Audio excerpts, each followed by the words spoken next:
എല്ലാവർക്കും നമ്മുടെ പുതിയ വീഡിയോയിലേക്ക് സ്വാഗതം. ഇന്നത്തെ നമ്മുടെ റെസിപ്പി വളരെ ഹെൽത്തി ആയിട്ട് തയ്യാറാക്കി എടുക്കാൻ പറ്റുന്ന നല്ല അടിപൊളി ടേസ്റ്റി ആയിട്ടുള്ളൊരു ജ്യൂസാണ്. ഈ വീഡിയോ കണ്ടുകൊണ്ടിരിക്കുന്ന സമയത്ത് നിങ്ങൾക്ക് ഇഷ്ടപ്പെടുകയാണെങ്കിൽ മറക്കാതെ തന്നെ ലൈക്ക് ബട്ടൺ ഒന്ന് ക്ലിക്ക് ചെയ്യണേ.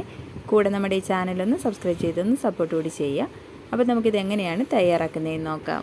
അതിനായിട്ട് ഞാനിപ്പോൾ ഒരു 3 ആപ്പിൾ ഒന്ന് എടുത്തിട്ടുണ്ട്. ഇനി നമുക്കിതിൻ്റെ ഈ തൊലിയൊക്കെ കളഞ്ഞിട്ട് ഒന്ന് കട്ട് ചെയ്തെടുക്കാം. കട്ട് ചെയ്തെടുത്തിട്ടുള്ള ആപ്പിൾ നമുക്ക് മിക്സിയുടെ ജാറിലേക്ക് ഒന്ന് ഇട്ട് കൊടുക്കാം. ഇനി നമുക്കിതിലേക്ക് 2 ചെറുപഴം വേണം.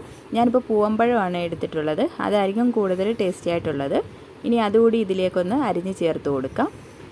ഇനി ഇതിലേക്കൊരു 7 ഈന്തപ്പഴം ഒന്ന് കുരുവൊക്കെ കളഞ്ഞെടുത്തിട്ടുള്ളതാണ്. നല്ല സോഫ്റ്റായിട്ടുള്ള ഈന്തപ്പഴം വേണം എടുക്കാനായിട്ട്. കുറച്ച് കട്ടിയുള്ള ഈന്തപ്പഴമാണെങ്കിൽ കുറച്ച് നേരം വെള്ളം ഒഴിച്ച് അതൊന്ന് സോക്ക് ചെയ്യാൻ വെച്ചതിന് ശേഷം നമുക്കിതിലേക്ക് ചേർത്ത് കൊടുക്കാം.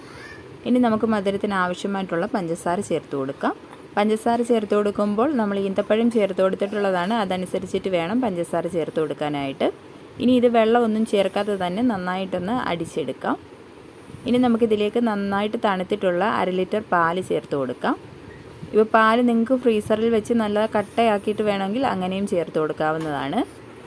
ഇതിപ്പം ഞാൻ നന്നായിട്ടൊന്ന് അടിച്ചെടുത്തിട്ടുണ്ട്. ഈ ഒരു കട്ടിക്കായിരിക്കും നമ്മുടെ ജ്യൂസ് കിട്ടുന്നത്. ഇനി ഇത് നമുക്കത് സർവിങ് ഗ്ലാസ്സിലേക്ക് ഒഴിച്ചു കൊടുക്കാം. ഇത് ഫ്രിഡ്ജിൽ വെച്ച് നന്നായിട്ടൊന്ന് തണുപ്പിച്ചെടുക്കുകയാണെങ്കിൽ ഒന്നുകൂടി ടേസ്റ്റി ആയിരിക്കും. ആപ്പിളും പഴമൊക്കെ ഉള്ള സമയത്ത് ഒരു തവണയെങ്കിലും ഇതുപോലെ ഒന്ന് ട്രൈ ചെയ്ത് നോക്കിയിട്ട് നിങ്ങളുടെ ഫീഡ്ബാക്ക് അറിയിക്കുക. ഇന്നത്തെ വീഡിയോ ഇഷ്ടമായിട്ടുണ്ടെങ്കിൽ മറക്കാതെ തന്നെ ലൈക്ക് ചെയ്യുക. കൂടെ നമ്മുടെ ചാനലൊന്ന് സബ്സ്ക്രൈബ് ചെയ്തൊന്ന് സപ്പോർട്ട് കൂടി ചെയ്യാൻ മറക്കല്ലേ.